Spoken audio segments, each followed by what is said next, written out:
ഈ സംപ്രേഷണത്തിൽ പങ്കെടുത്ത്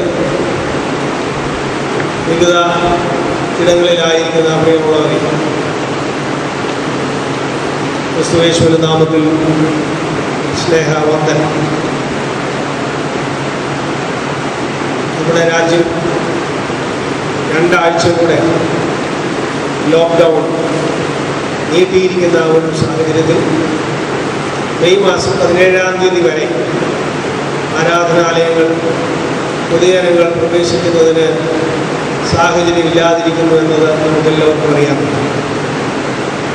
ഈ സാഹചര്യത്തിലും ഭവനങ്ങളിൽ കർത്താവിൻ്റെ നാമത്തിൽ 2-3 പേർ കൂടി വന്ന് ആരാധനയിൽ ബലപ്പെട്ട് സാക്ഷ്യമുള്ള ജീവിതം നയിക്കത്തക്കോണം നമ്മെ തന്നെ ദൈവകരങ്ങളിൽ സമർപ്പിക്കുന്നതിന് നമ്മെ സഹായിക്കും.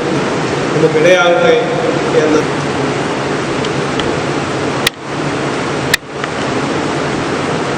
ഉയിർപ്പിൽ കഴിഞ്ഞ 3-ാം ഞായറാഴ്ച ആയി കൊണ്ടാടുന്ന ഇന്നേ ദിവസം ഏവൻഗേലിയോൻ വേദഭാഗമായി നിശ്ചയിച്ചിട്ടുള്ള വിശുദ്ധനായ ലൂക്കോസ് എഴുതിയ സുവിശേഷം 24-ാം അധ്യായം 13 മുതൽ 33 വരെയുള്ള വാക്യങ്ങളാണ് നാം ഇന്ന് വായിച്ച് കേട്ടത്. The Gospel according to Saint Luke, chapter 24, verses 13 to 33. അതിൽ 33-ാം വാക്യം മാത്രം ഞാൻ വായിക്കുന്നു. ആ നാഴികയിൽ തന്നെ അവർ എഴുന്നേറ്റ് യെരൂശലേമിലേക്ക് മടങ്ങിപ്പോന്നു. ഉയർത്തെഴുന്നേറ്റ കർത്താവ് തൻ്റെ ശിഷ്യന്മാർക്ക് പ്രത്യക്ഷപ്പെടുന്ന വിവിധ സന്ദർഭങ്ങളാണ് ഉയർത്തെഴുന്നേൽപ്പ് കഴിഞ്ഞുള്ള ഓരോ ഞായറാഴ്ചകളിലായി നാം ധ്യാനിച്ചുകൊണ്ടിരുന്നത്. ഉയർപ്പ് കഴിഞ്ഞുള്ള ആദ്യ ഞായറാഴ്ചയിൽ തോമാസ് ലീഹായോട് യേശു പ്രത്യക്ഷപ്പെടുന്ന വേദഭാഗം. കഴിഞ്ഞ ഞായറാഴ്ച കടൽക്കരയിൽ, തിബരിയാസ് കടൽക്കരയിൽ വെച്ച് ശിഷ്യന്മാർക്ക് പ്രാതലൊരുക്കുന്ന യേശുവിനെയാണ് നാം കാണുന്നത്. ഇന്ന് യെരൂശലേമിൽ നിന്ന് എമ്മൗസിലേക്ക് പോയ ശിഷ്യന്മാരോടൊപ്പം സഞ്ചരിച്ച് അവർക്ക് തന്നെ വെളിപ്പെടുത്തി കൊടുക്കുന്ന കർത്താവിനെയാണ് നാം കാണുന്നത്. ഇന്ന് സഭയായി നാം ധ്യാനിക്കുന്നത് അനുദിന ജീവിതം ഉദ്ധിതനായ കർത്താവിനോടുകൂടെ എന്നതാണ്. Everyday life with the risen Lord എന്നാണ്. പള്ളിയിൽ വരുമ്പോൾ മാത്രം ഉയർത്തെഴുന്നേറ്റ കർത്താവിനെ കാണുക എന്നുള്ളതല്ല. എവരിഡേ, അനുദിനം ഉദ്ധിതനായ കർത്താവിനോടുകൂടെ ആയിരിക്കുക. അത്തരത്തിൽ ഒരു യാത്ര പോയ 2 ശിഷ്യരോടൊപ്പം സഞ്ചരിക്കുന്ന യേശുവിനെ നാം ഈ വേദഭാഗത്ത് ഇന്ന് കാണുകയാണ്. 3 ചിന്തകളാണ് ഈ ഭാഗത്ത് നിന്ന് ധ്യാനത്തിനായി സമർപ്പിക്കണം എന്ന് ഞാൻ ആഗ്രഹിക്കുന്നത്. 1, വാടിപ്പോയവരെ കൈവിടാത്ത കർത്താവ്. വാടിപ്പോയവരെ കൈവിടാത്ത കർത്താവ്. Divine presence in despairing situations. യെരൂശലേമിൽ നിന്ന് എമ്മൗസിലേക്ക് 2 ശിഷ്യന്മാർ യാത്ര പോകുന്നത് പറഞ്ഞുകൊണ്ടാണ് ഈ വേദഭാഗം ആരംഭിക്കുന്നത്.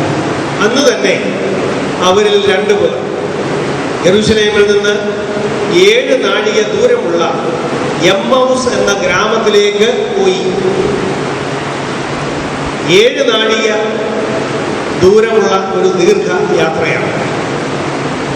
ഈ 2 ശിഷ്യന്മാർ യെരൂശലേമിൽ നിന്ന് എമ്മൗസിലേക്ക് പോകുന്നത് നിരാശരായിട്ടാണ്, വാടിയ മുഖത്തോടുകൂടെയാണ്.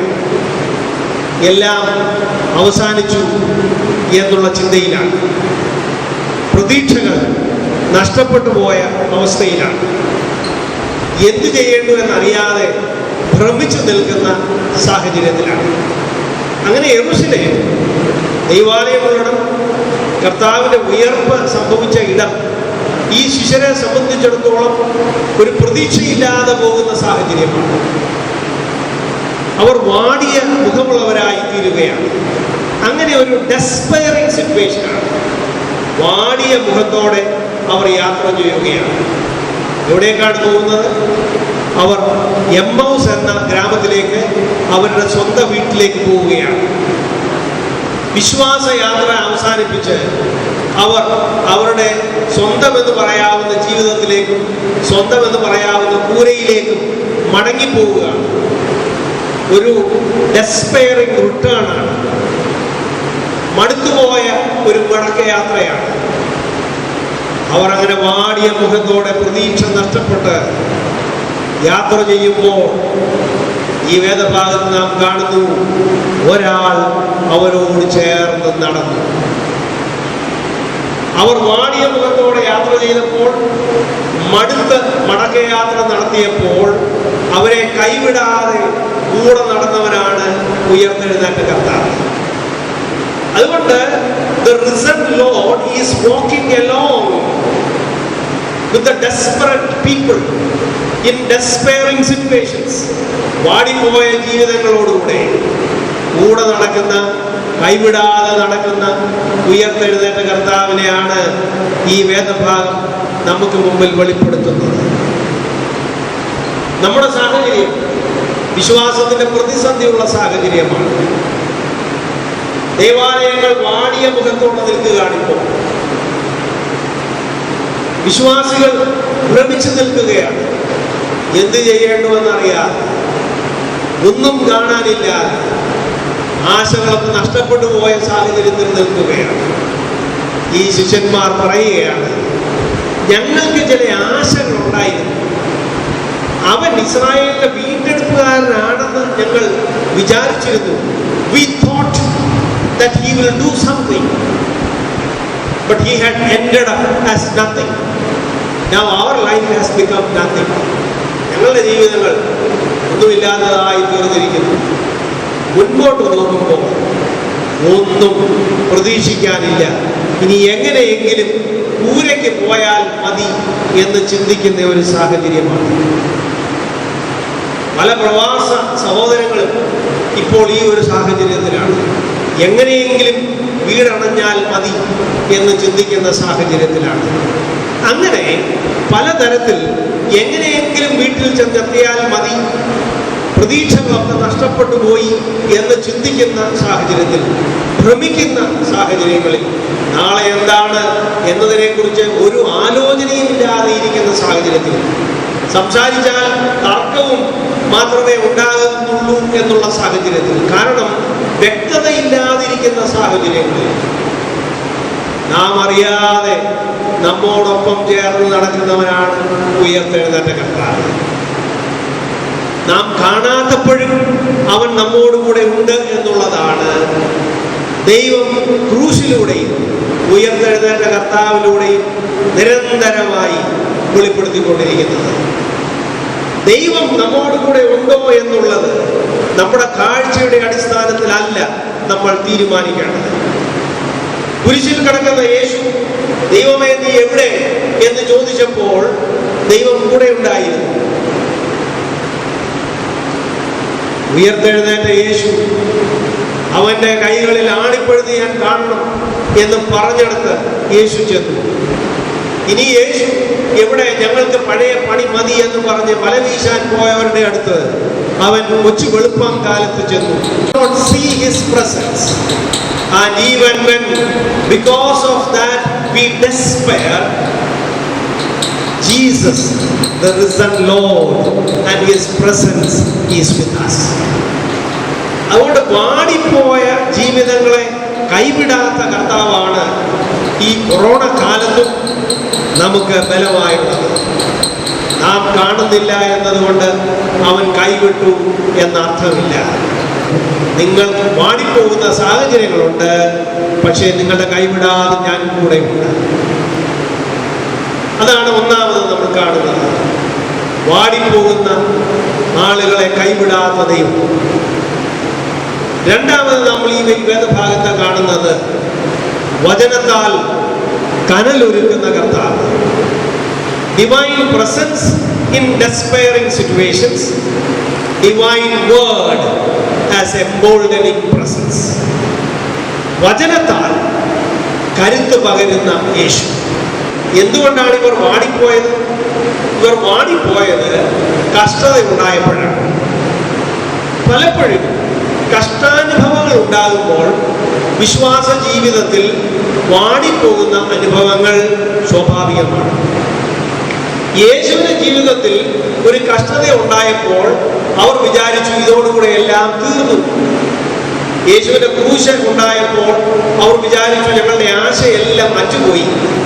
എന്തെങ്കിലും ഒരു പ്രതിസന്ധി വരുമ്പോൾ, ഒരു കഷ്ടത വരുമ്പോൾ നമുക്ക് പലപ്പോഴും ആശ നഷ്ടപ്പെട്ടു പോകാറുണ്ട്. ഒരു കൊറോണ വൈറസ് വന്നാൽ തന്നെ വിശ്വാസത്തിൽ പകുതി പോകുന്ന ഒരു സാഹചര്യമുണ്ട്. കർത്താവ് എവിടെയാണ്? കർത്താവിന്റെ ശക്തി എവിടെയാണ്?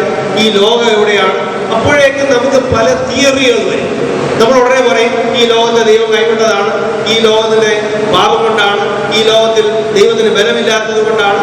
അപ്പോൾ യേശു ക്രൂശിക്കപ്പെട്ട് കഴിഞ്ഞപ്പോൾ ഈ ശിഷ്യന്മാർ പറഞ്ഞു ഇനിയും അവനെ കൊണ്ടൊരു പ്രയോജനവും ഇല്ല, കർത്താവിന്റെ കഥ കഴിഞ്ഞു, ഇനി വിശ്വസിച്ചിട്ടും കാര്യമില്ല. കാരണം അപ്പം വിശ്വസിക്കുന്നത് എപ്പോഴാണ്?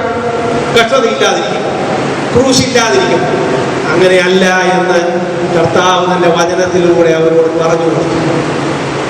അപ്പോൾ കർത്താവ് വചനം വ്യാഖ്യാനിച്ചത് കഷ്ടതയെ എങ്ങനെ നോക്കി കാണണം എന്നുള്ള ഒരു വെളിപ്പാടാണ് നൽകുന്നത്. പ്രതിസന്ധിയെ നാം എങ്ങനെയാണ് വചനത്താൽ അഭിമുഖീകരിക്കേണ്ടത് എന്നുള്ളതാണ് കർത്താവ് അവർക്ക് വെളിപ്പെടുത്തി കൊടുക്കുന്നത്. കഷ്ടത വരുമ്പോൾ വചനം അടച്ചു വെക്കുകയല്ല, കഷ്ടത വരുമ്പോൾ വചനത്തിലൂടെ ആ കഷ്ടതയെ തിരിച്ചറിയുന്നതിന് അവരുടെ കണ്ണുകളെ അവൻ തുറക്കുകയാണ്. അതുകൊണ്ട് divine word is the key to understand despairing situations. അവർ വാടിപ്പോയത് വചനത്തെ കുറിച്ച് അറിവില്ലാതെ പോയത് കൊണ്ടാണ്. അതുകൊണ്ടാണ് യേശു അവരോട് പറയുന്നത് അയ്യോ ബുദ്ധിഹീനരെ, മന്ദബുദ്ധികളെ. രണ്ട് വളരെ കഠിനമായ പദങ്ങൾ യേശു ഉപയോഗിച്ചു. എപ്പോഴാണ്? കഷ്ടത വരുമ്പോൾ വാടിപ്പോകുന്നവരെ യേശു വിളിക്കുന്ന പേരാണ് ബുദ്ധിഹീനരെ, മന്ദബുദ്ധികളെ. കാരണം നിങ്ങൾ കഷ്ടതയെ കുറിച്ച് ബോധമില്ലാതെ പോകുന്നു. കഷ്ടത വരുമ്പോൾ അതിനെ വചനപ്രകാരം മനസ്സിലാക്കാതെ പോകുന്നു. ക്രിസ്തുവിന്റെ കഷ്ടതയെ കുറിച്ച് അറിവില്ലാതെ പോകുന്നു.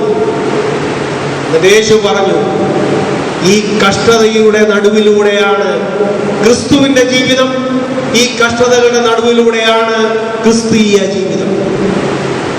അതുകൊണ്ട് ക്രൂശിന്റെ ആണിപ്പഴുതിലൂടെ കഷ്ടാനുഭവങ്ങളിൽ വചനത്തെ തിരിച്ചറിയാനുള്ള ഒരു പുതിയ പാഠ്യ പദ്ധതിയാണ് യേശു അവർക്ക് നൽകുന്നത്. ഓൺലൈൻ അല്ല, ഓൺ ദ വേ ലേണിംഗ് ആണ്. വഴിയാത്രയിൽ അവർക്ക് വചനം വെളിപ്പെടുത്തി കൊടുക്കുകയാണ്. എന്താണ് വചനത്തിന്റെ വെളിപ്പാട്? കഷ്ടതയിൽ വാടിപ്പോവുകയല്ല, കഷ്ടതയിൽ വചനത്തെ കാണണം, കഷ്ടതയിൽ വചനത്തെ ധ്യാനിക്കണം, കഷ്ടതയിൽ വചനത്തെ വ്യാഖ്യാനിക്കണം. ഇത് രണ്ട് കാര്യങ്ങളാണ് ഞാൻ പറഞ്ഞത്. അനുദിനം ഈ കർത്താവിനെ, ഉയർത്തെഴുന്നേറ്റ കർത്താവിനെ നാം തിരിച്ചറിയണമെങ്കിൽ വാടിപ്പോകുന്ന സാഹചര്യങ്ങളിൽ കൈവിടാത്ത കർത്താവിന്റെ സാന്നിധ്യം ഉണ്ട് എന്ന് നാം വിശ്വസിക്കണം. വചനത്താൽ കഷ്ടാനുഭവങ്ങളുടെ നടുവിൽ നാം ബലപ്പെടണം. മൂന്നാമതും അവസാനമായി ഈ വേദഭാഗത്ത് നാം കാണുന്നത് വിരുന്നിനെ വെളിപ്പാടാക്കിയ കർത്താവാണ്. Divine revelation through a dinner, divine presence in despairing moments, divine word as emboldening presence, and divine revelation through a dinner. വിരുന്നിനെ വെളിപ്പാടാക്കിയ കർത്താവ്. നമുക്കറിയാം ഈ രണ്ട് ശിഷ്യർ വാടിയ മുഖത്തോടെ യാത്ര ചെയ്യുകയാണ്. വാക്ക് തർക്കത്തിൽ ഏർപ്പെട്ട് വിശ്വാസ പ്രതിസന്ധിയിലായവരാണ്. എന്നാൽ അവരോടൊപ്പം ചേർന്ന ആളിനോട് അവർ വിശ്വാസത്തെക്കുറിച്ച് സംസാരിച്ച് മുൻപോട്ട് പോകുമ്പോൾ അവർക്ക് വഴി പിരിയേണ്ടുന്ന സമയം വന്നു. വഴി പിരിയേണ്ടുന്ന സമയം വന്നപ്പോൾ പക്ഷെ സന്ധ്യയായി. അവർ പറഞ്ഞു, നീ ഈ രാത്രിയിൽ ഇനി തനിയെ പോകണ്ട, നീ ഞങ്ങളോടൊപ്പം പാർക്കണം. അങ്ങനെ തങ്ങളോടൊപ്പം വഴിയാത്ര ചെയ്ത ആളിനെ, വചനം വ്യാഖ്യാനിച്ചു കൊടുത്ത ആളിനെ അവർ അതിഥിയായി തങ്ങളുടെ വീട്ടിലേക്ക് വിളിച്ചു. വിരുന്നുകാരനായി അവനെ ക്ഷണിച്ചു. വിരുന്നുകാരനായി അവനെ ക്ഷണിച്ച് വീട്ടിൽ കൊണ്ടുവന്നതിന് ശേഷം അത്താഴം ഒരുക്കി ആ വിരുന്ന് അവന്റെ മുമ്പിൽ വെച്ചിട്ട് അവർ പറഞ്ഞു, നീ ഇനി വിരുന്നുകാരനല്ല, നീ വിരുന്നൂട്ടുകാരനാകണം. നീ ഞങ്ങളുടെ അതിഥിയല്ല, നീ ഞങ്ങളുടെ ആതിഥേയനാകണം. അത് നമുക്ക് എങ്ങനെ അറിയാം? പഴയ പാരമ്പര്യം അനുസരിച്ച് അപ്പം പ്രാർത്ഥിച്ച് നുറുക്കേണ്ടത് ആ വീട്ടിലെ ആതിഥേയനാണ്.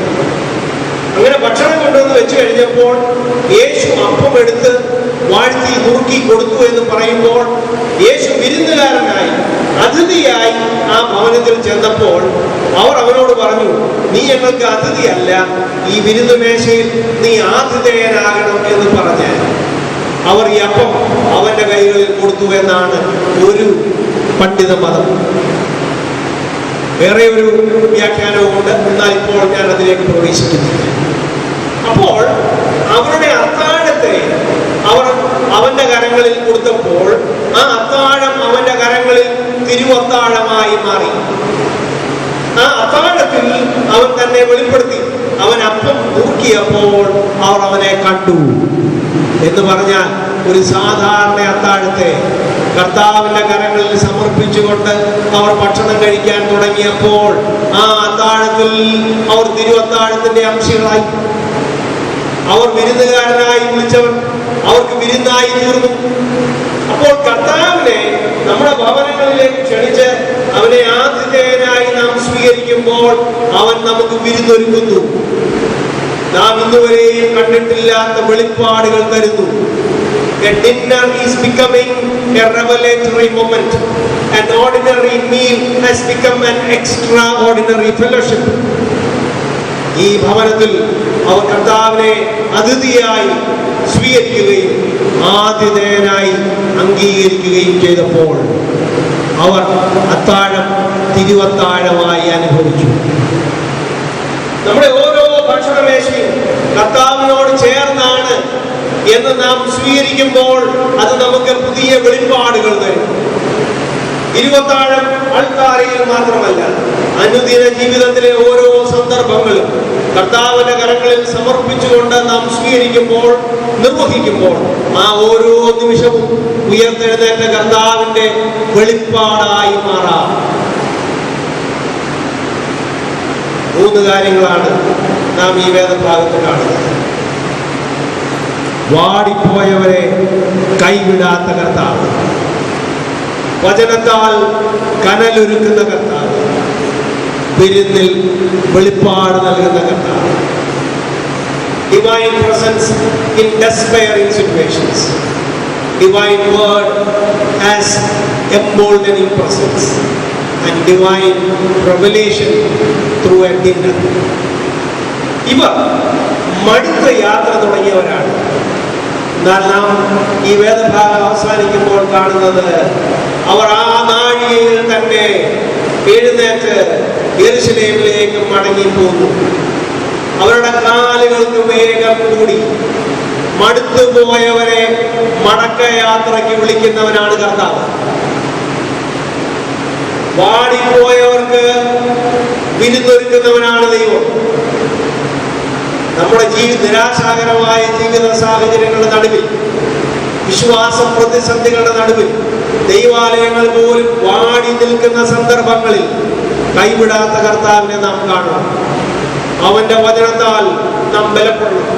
നമ്മുടെ ഭവനങ്ങളിലേക്ക് നാം അവനെ സ്വീകരിച്ച് നമ്മുടെ ജീവിതങ്ങളുടെ ആതിഥേയനായി അവനെ അംഗീകരിക്കുമ്പോൾ ഓരോ ഭക്ഷണവും ഓരോ നിമിഷവും അവനെ കാണുന്ന സന്ദർഭങ്ങളായി മാറുമ്പോൾ നമ്മൾ നിരാശപ്പെട്ട് മടുത്ത് യാത്ര ചെയ്യുന്നവരല്ല, നമ്മൾ വിടർന്ന മുഖവുമായി മടക്ക യാത്ര ചെയ്യുന്നവരായി തീരും അവന്റെ സന്നിധിയിലേക്ക്. അങ്ങനെ മടുത്ത് യാത്ര ചെയ്യുന്നവരായിട്ടല്ല, വിടർന്ന് മടക്ക യാത്ര ചെയ്യുന്ന മക്കളായി നമ്മൾ മാറുന്ന സന്ദർഭമാണ് ഉയർത്തെഴുന്നേറ്റ കർത്താവിനെ നാം കാണുന്ന സന്ദർഭങ്ങൾ. കർത്താവെ, ഞങ്ങളുടെ കണ്ണുകളെ തുറക്കണമേ, നിന്റെ വചനത്തെ കാണുവാൻ ഞങ്ങളുടെ ഹൃദയത്തെ തുറക്കണമേ. നീ ഞങ്ങളോടൊപ്പം ഉണ്ട് എന്നുള്ള വലിയ ബോധ്യത്തിൽ യാത്ര ചെയ്യുവാൻ ഉയർത്തെഴുന്നേറ്റ കർത്താവെ ഞങ്ങളെ സഹായിക്കണമേ എന്ന് പറഞ്ഞ് നമ്മെ തന്നെ ദൈവകരങ്ങളിൽ സമർപ്പിക്കുമ്പോൾ വാടിയ സന്ദർഭങ്ങൾ മാറും, അത് വിരുന്നിന്റെ സന്ദർഭങ്ങളായി മാറും. ആ വാടിയ കാലത്താണ്.